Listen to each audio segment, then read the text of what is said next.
Welcome back to the Blue Collar Future Podcast. I'm your host, Jaden Robison, and today's episode, I wanted to go over a speech that I got to give over the weekend. So I got to speak at a fundraising gala, so I wanted to talk about that, and I wanted to go over focus in this modern day and age, and I'm really excited to get into this topic because it's been on my mind quite a bit.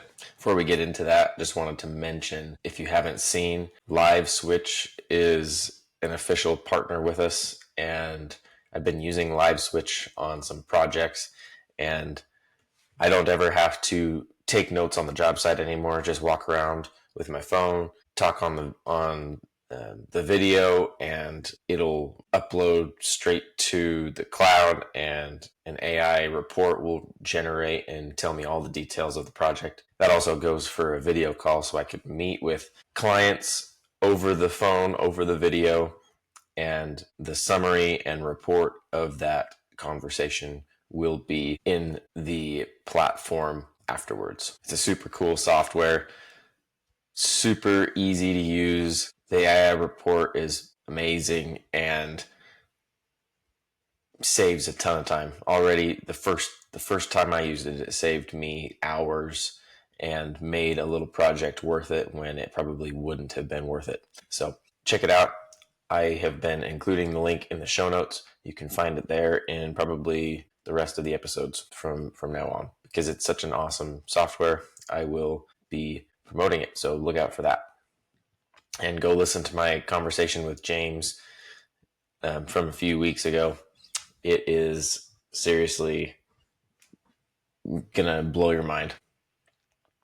So let's get into it. I got to speak about myself, which I don't, even on this podcast, I feel like I don't talk about myself that much. I mean, I'm on here talking about topics and things, things that are on my mind, but not necessarily myself. So what I got to speak to was a leadership training that I did almost 10 years ago. Actually, just about 9.5, I think. 2016 in June. It was a teen leadership class that I did right after I graduated. Some people that I know and have known my whole life basically helped to run an organization called Building Utah Youth, and also a leadership training business. So we went to this leadership training, and their leadership training business is called Rapport Leadership International. They've been around for a long time, and our family friends, they went through the classes and then made a teen class for this. So it's called Teen Leadership Breakthrough. And I went through that class when I was 18. At that point in time, I had just graduated, did fairly well in school. I was involved in church, and I had multiple callings I had served in church, all at the same time around then. I had just barely become an Eagle Scout. So I was like, I don't need to do this leadership training. I don't want to. It's not going to help me. And when I got to it, it was a shift that I think has served me all the way through the present. And something it wasn't easy, but also the ripple effect from this class, I can't deny, has had a huge impact. And the thing about like these leadership trainings and all of these seminars people like to go to and masterminds and stuff, I mean, it's never one event that changes your entire life. It's never just one event that you can look at that is does everything for you. But if you are in the right place, the right mind, the right situation, one event can make, just the slightest change enough to be groundbreaking for you, which is what I think happened. So while I can't say it was like 100% the reason I am why I am right now, it played a huge role in who I have become at this point. And we'll kind of, get into that here. One of the things when I was going through like my workbook is we went through, and in the class you go through and find out what your roadblocks to success are. And I haven't looked at this workbook from the class in, I don't even know how long. It's been years and years since I did that. And when I looked through it when I was prepping for my talk, I was surprised that a few of them are the same.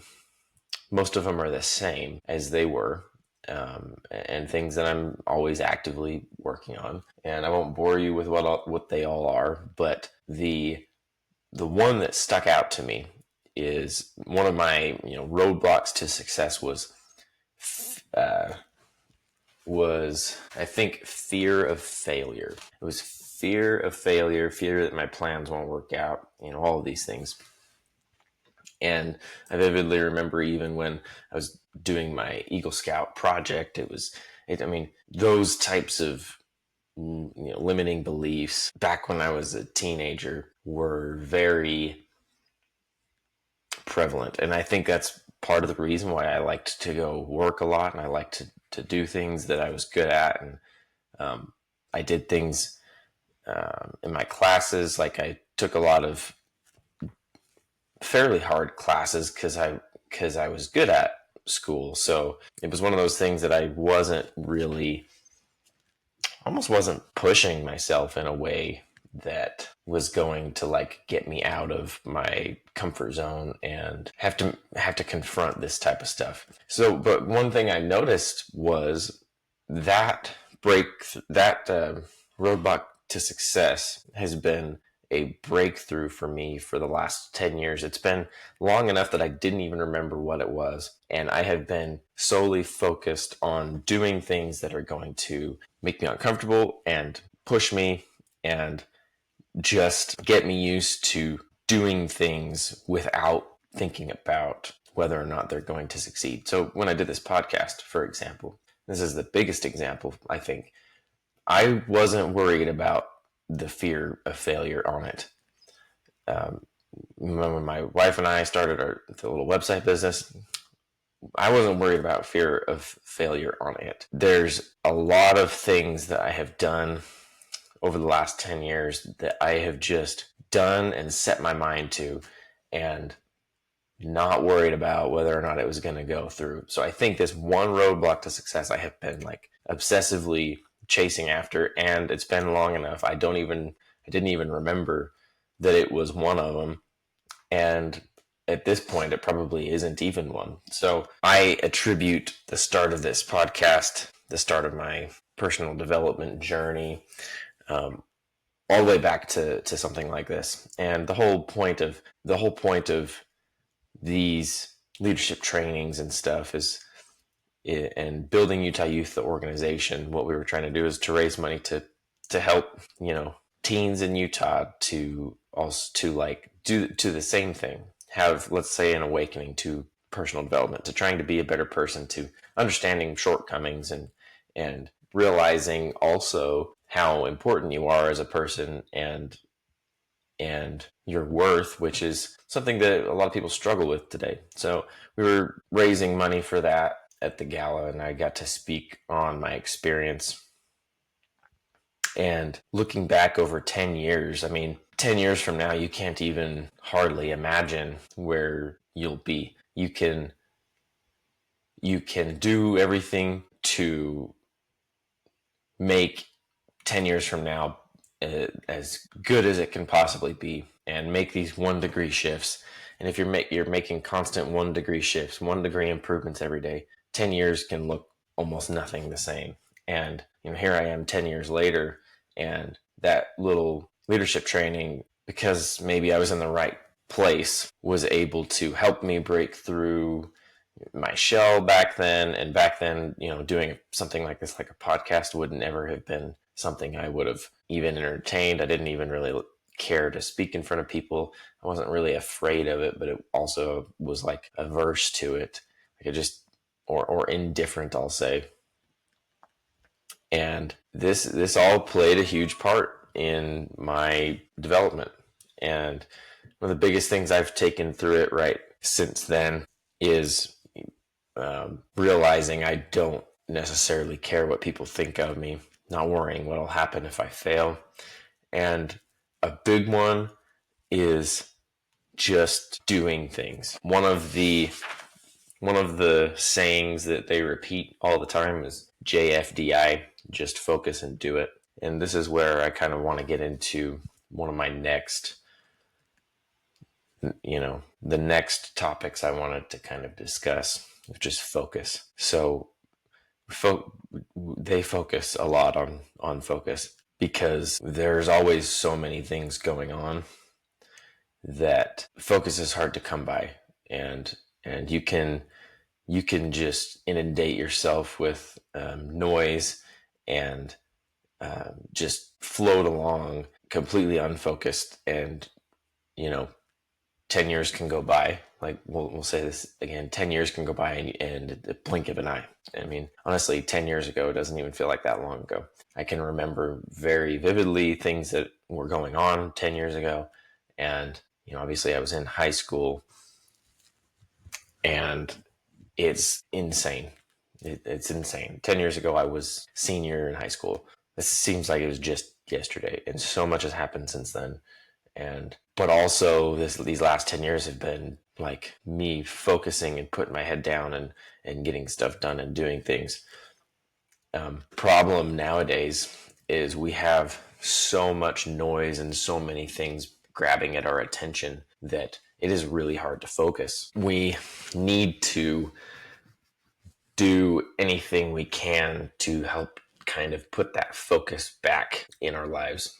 A lot of people just sit there on their phones and scroll all day, and like our ability to focus on anything is severely limited. Look at how many people in the world, as you go about your day, have to look at their phone every 30 seconds or every 5-10 minutes. They're pulling up their phone to look at it, to see what's going on, because it's an instant hit. It's an instant dopamine rush, and it's hard to focus on things we're doing because of these pieces of technology. Maybe you're getting notifications constantly on your phone that are constantly like nagging at you. So even if you're getting into a task and focusing on it, you're distracted still, like super distracted, because these things are designed to grab your attention and to like suck you in and essentially into mindless activities. Most people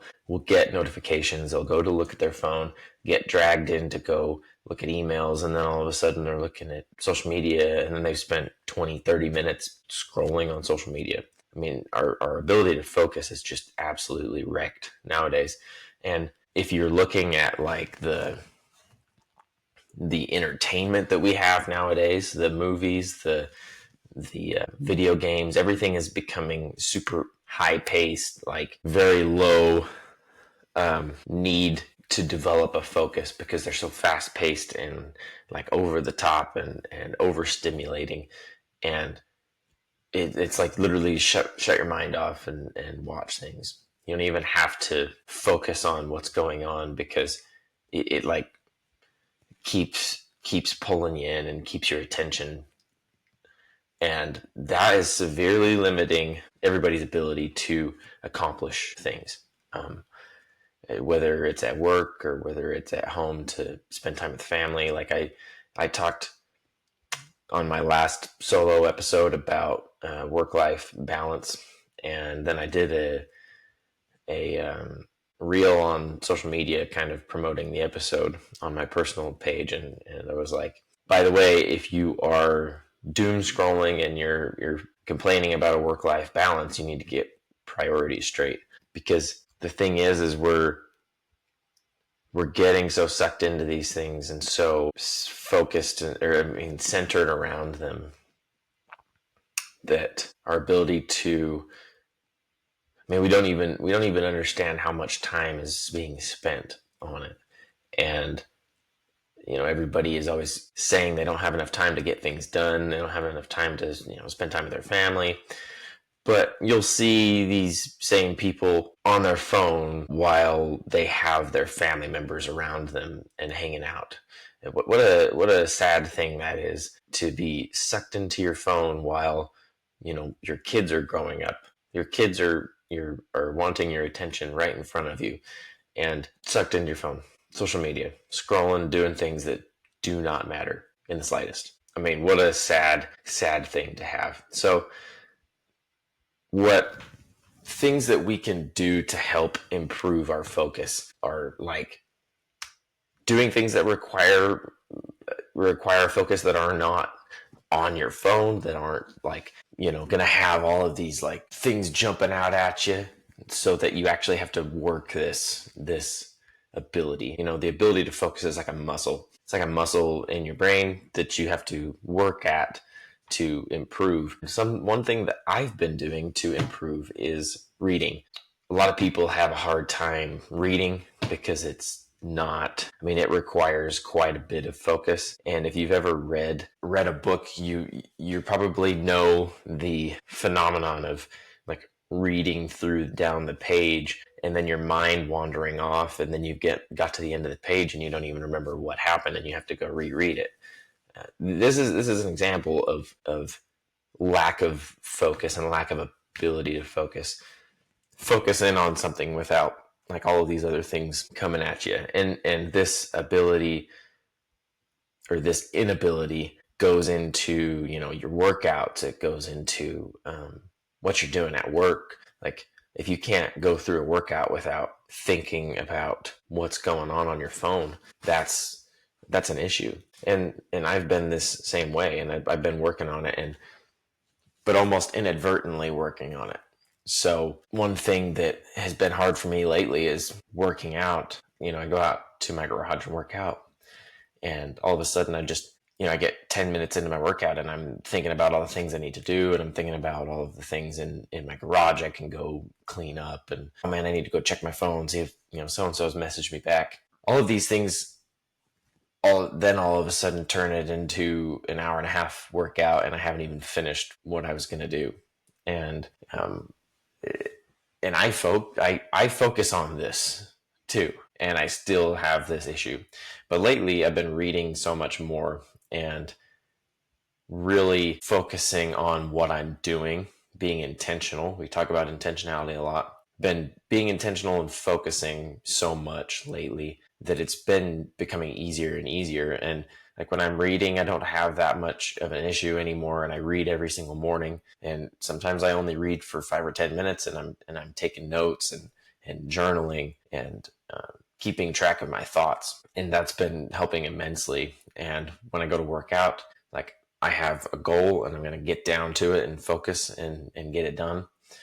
JFDI, just focus and do it. And it is seriously it is a muscle we have to work out. So things that I've been doing, like I said, I've been reading, been journaling, and doing things that require my focus, that I can like get rid of my phone for. When I get home, most of the time I just put my phone away.